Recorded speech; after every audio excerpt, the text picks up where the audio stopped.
When prestigious plantation owner Cornelius Allen gives his daughter Clarissa's hand in marriage, she takes with her a gift. Sarah, an enslaved woman who serves as her maid and who is also her sister. Two women bound together, one enslaved and one free. Or is she? Join Kindred as we explore the complex relationships, the traumas, and the secrets of a slave society as we read The Wedding Gift by Marlen Suyapa Bodden.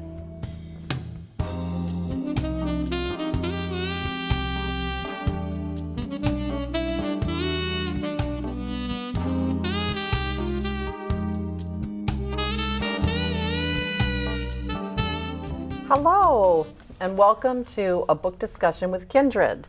Today we are discussing The Wedding Gift by Marlen Suyapa Bodden, and joining me are Beverly. Hello. Denise. Hi. Davine. Hi. And Ometha. Hello. So great to be here with you all again.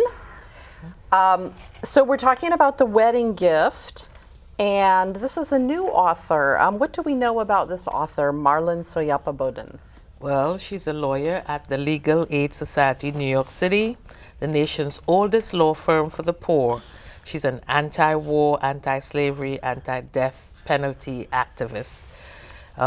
She has, her first book was Arrows of Fire. This is her second book, The Wedding Gift, and it is a Wall Street bestseller. Wow. She's a graduate of New York University School of Law and Tufts University. She enjoys hiking and climbed to the summit of Mount Kilimanjaro. Oh, Good for wow. her. She was born in Honduras and emigrated with her family to the U.S., raised in the Bronx, and resides in Connecticut with her husband, Timothy Rogers. Oh, okay. Very interesting. I was interested to see that she's an anti-slavery activist, because a lot of people think that slavery ended in 1865 or whatever, but it didn't. And she has a lot of resources on her website for people who want to get involved in the anti-slavery, anti-trafficking movements. So the title, The Wedding Gift, how did that go with the book? It was a perfect title because as the young plantation daughter is shipped off to be married, she's bringing her own wedding gift with her. Yes, she is. Encased in her stomach. Unbeknownst to anybody but her. But, I don't think everybody is happy about the gift that she brought to the wedding.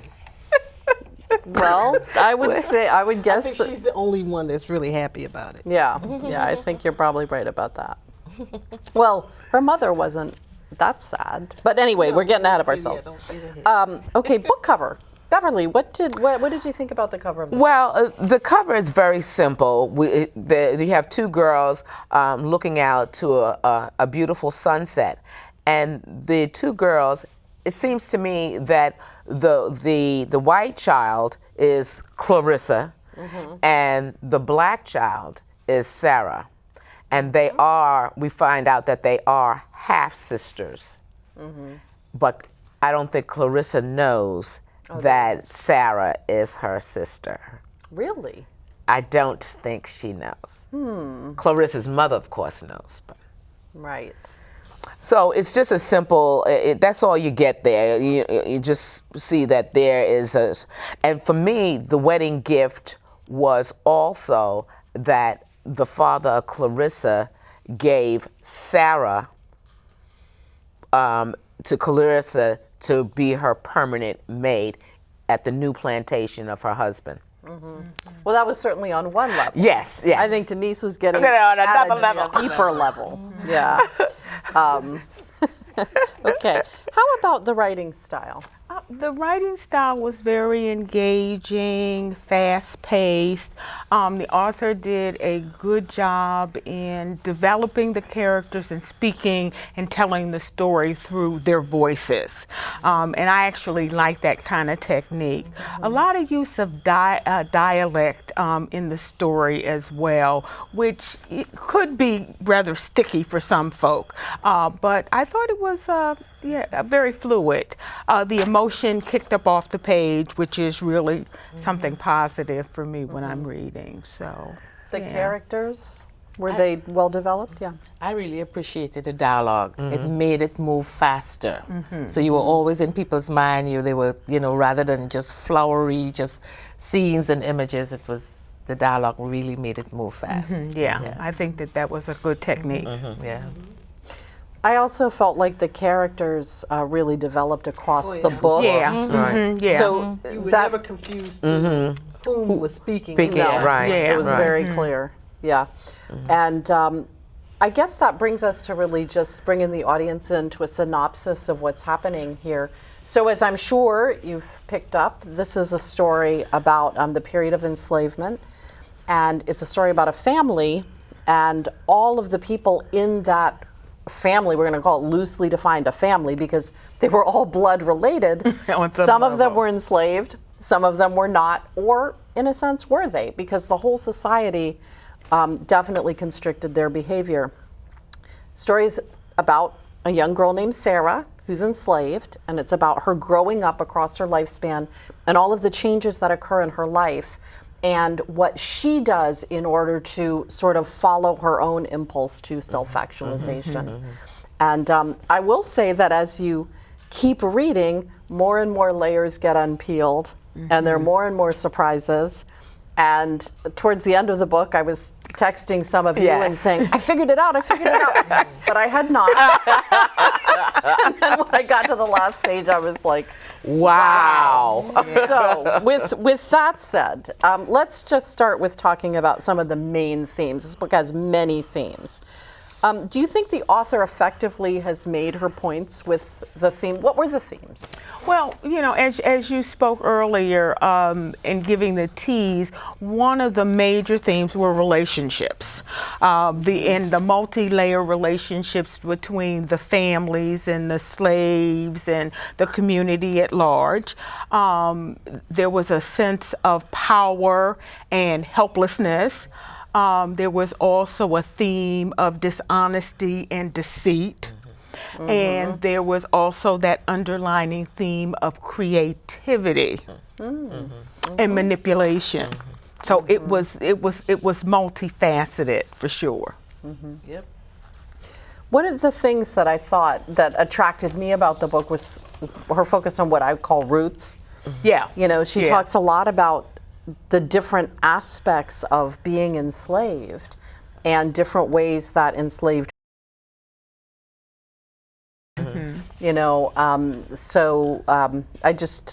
and that became important towards And I think she did an excellent job in incorporating those themes throughout the book. I think the most consistent was the power of relationship, good or bad. But I thought she did a really good job with that. What about the relatability of the characters? They lived in a radically different time, a very different kind of society, but were there any characters that you could really relate to or feel like even have something in common with even in present day? Well, I think with the big Me Too movement,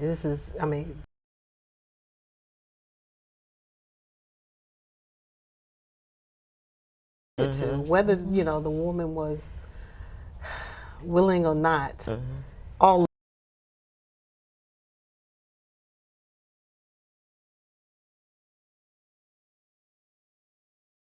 or manipulating, they did it. So.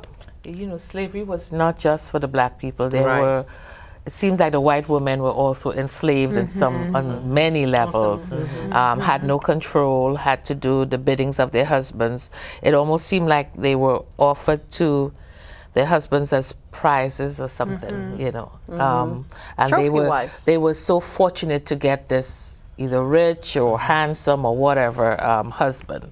And then just as soon as they married, whatever resources, be it their physical resource, their emotional, or their financial resources, automatically passed to the husband. They were just like property. All the women were the ones that had the wealth, Right. and were Yes. carrying the wealth, Right. and then the men just were married them to suck the wealth out of them, so they could run their little plantations.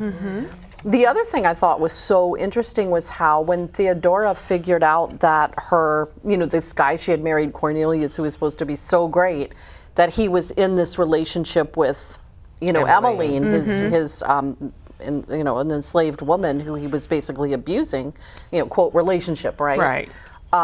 And the other, and she was saying to the other slave owners' wives, oh, what do you do about this? What do you do? And they were like, what? You're lucky. You're so lucky. You don't have to bother with him. You're so lucky he has someone to go to. He doesn't bother you at night. You're so lucky. Their whole attitude was it was better for them because they didn't have to do it. Yeah. Because they were acculturated to believe that being sexual and eroticism were all very bad things, and they should not embrace their passion. I think about the amount of laudium or whatever Laudum. that it's like I like everything. everything. So they could swoon. Call the doctor. He's going to bleed you and give you some laudum. The main purpose for the plantation owners to have wives were to impregnate them, have children, and to get money. And that's it, and get money, and increase their property. Yeah, it Because was like the business. author actually said at one point that Cornelius would not have married if he didn't need the money. He would have just had his concubine. Right. That's interesting. Well, so Sarah Campbell, there are two main female characters, Theodora Allen and Sarah Campbell, and the story goes back and forth between their perspectives. How do they change or evolve during the story, and what kinds of events? How about Theodora Allen? What kind of personal journey does she go on as a white woman in a slave society? Well, she initially, as you said, she wanted to be with her husband in all facets of being a wife. And the husband started to abuse her physically and verbally.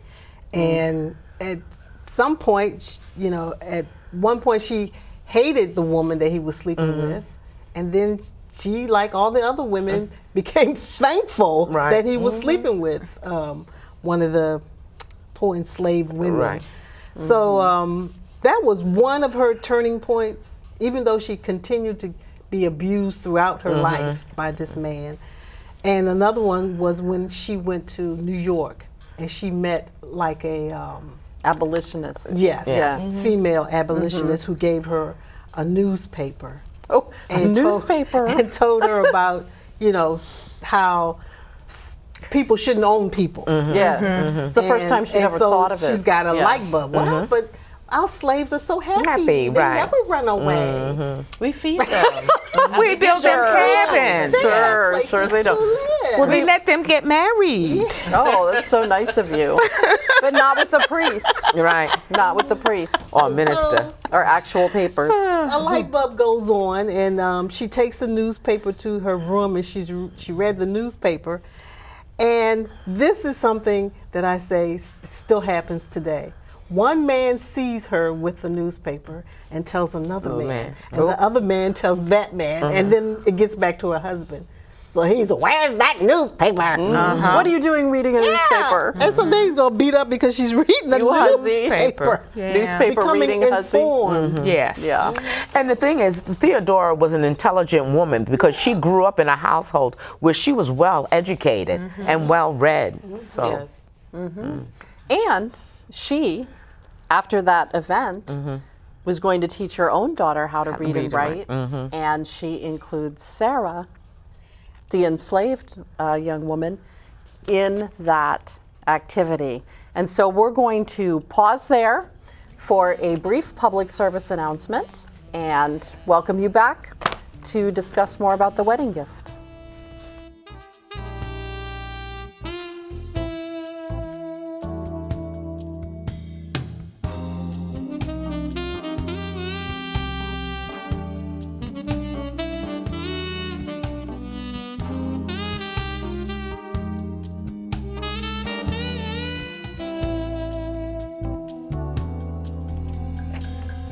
Welcome back to the book discussion with Kindred. We're discussing The Wedding Gift by Marlen Suyapa Bodden.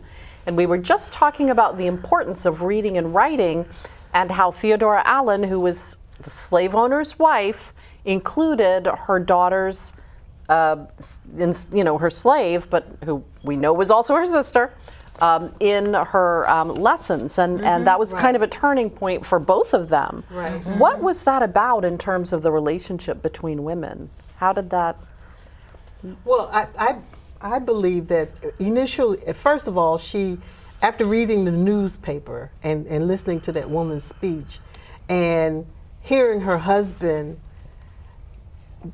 declare that black Africans Can't learn. they are incapable of learning and Right. comprehending. And she's like, no, can't be that's true. not what that lady said. There are people, Frederick Douglass, there are people out there that are reading. And so she was conducting her own social experiment within her home, which was, I thought that was really smart to put that in the book.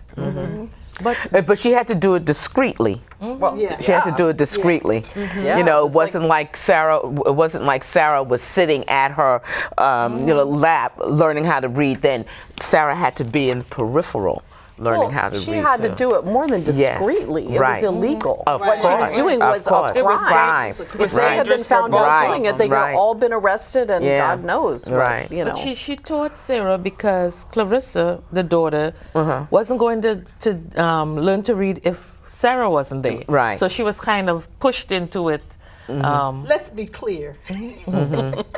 Sarah manipulated Yes. Clarissa Yes. into allowing her to be in Right. those, Right. That's Right. the learning. Sarah was Right. like, if you don't let me go in that room I'm and not learn to playing. read, I'm not playing playing with you. Right. We're not going to have Exactly. it. Yeah.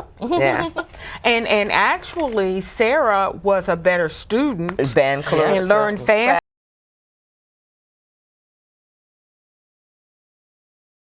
Where she could read and write and have light conversation, that's all the education she felt she needed. Clarissa was a bit of a party girl. A bit. I can really see her Hence the today. wedding gift. There's I can another see her name for today. her. If she were one of these New York socialites, she'd be out every night at Studio 54. I guess Studio 54 is kind of old news, but you know what I mean. Yeah. What about, Sarah also changed and evolved. Tell us a little bit about her. Now, Sarah, journey. ever since she was a little girl, she was always inquisitive. She wanted to know why her mama had to leave them at night, every night. And where did she go? And what did she do? And her mother would tell her, look, we have to do what master says. She said, well, why? Why? She was always questioning. Yep. And then her manipulating Clarissa so that she knew that she needed to learn how to read and write in order to do what she needed to do for her future. And she was just a little girl at that time. She manipulated Clarissa, and she learned how to read and write. Then she also learned how to copy the master's handwriting because she knew that would be helpful going forward. And in her mind, she had always wanted to find a way to be free from when she was a little girl, and she was trying to. She never settled with her, never settled. And quote, then destiny. Yeah. And then even when she got hooked up with Isaiah, and she got Speaking of whether or not men cheat. Oh, yeah. When she got hooked up with Isaiah and she got pregnant, she decided, look, I cannot have this.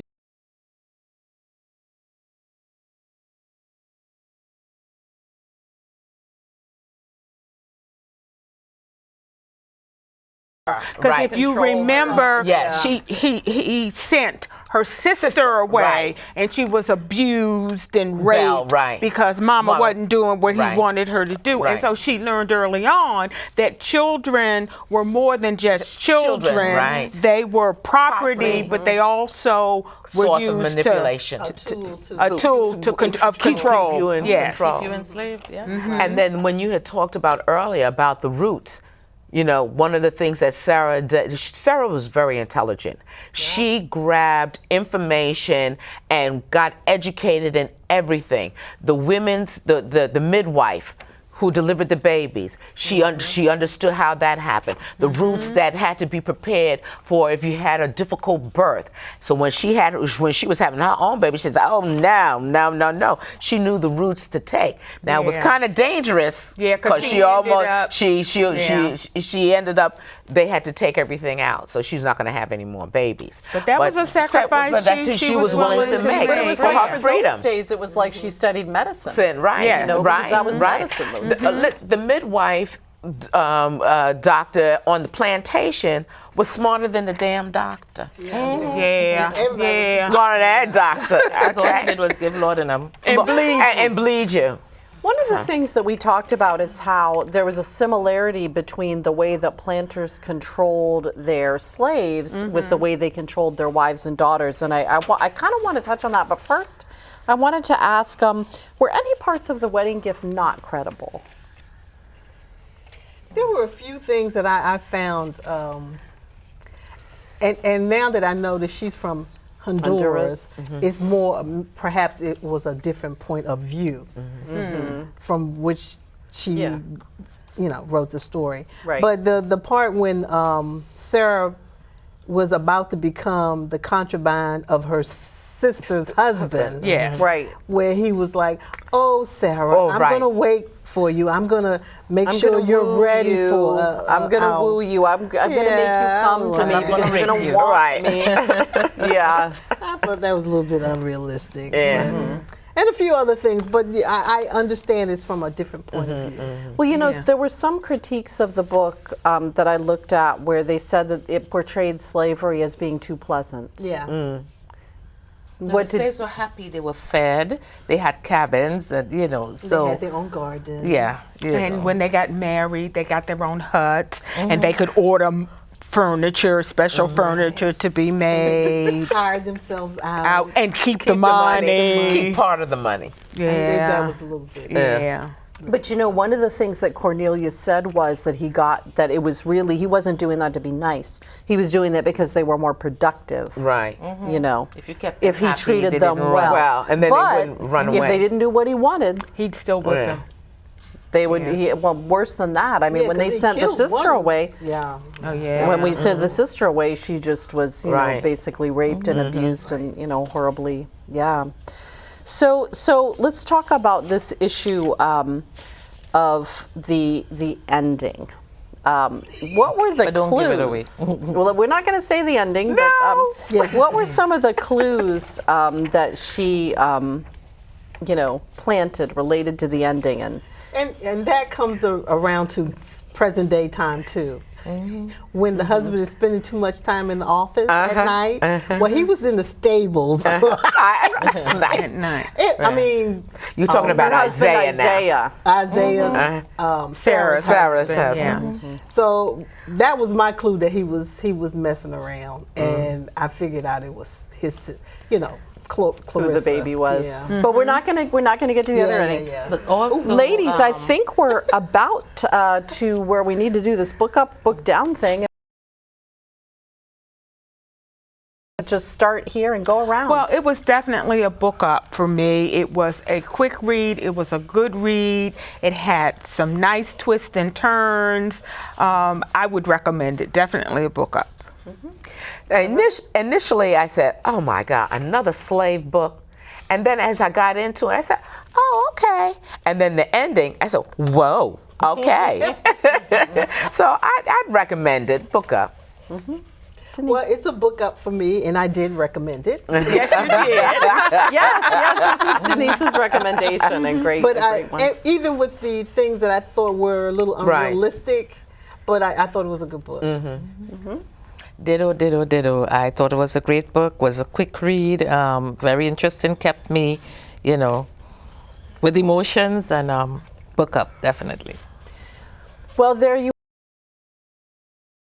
offers you now 5 books up, because I'm going to put my book up in there as well. And I believe we've reached the end of the show. So until next time, we wish you good health and good reading.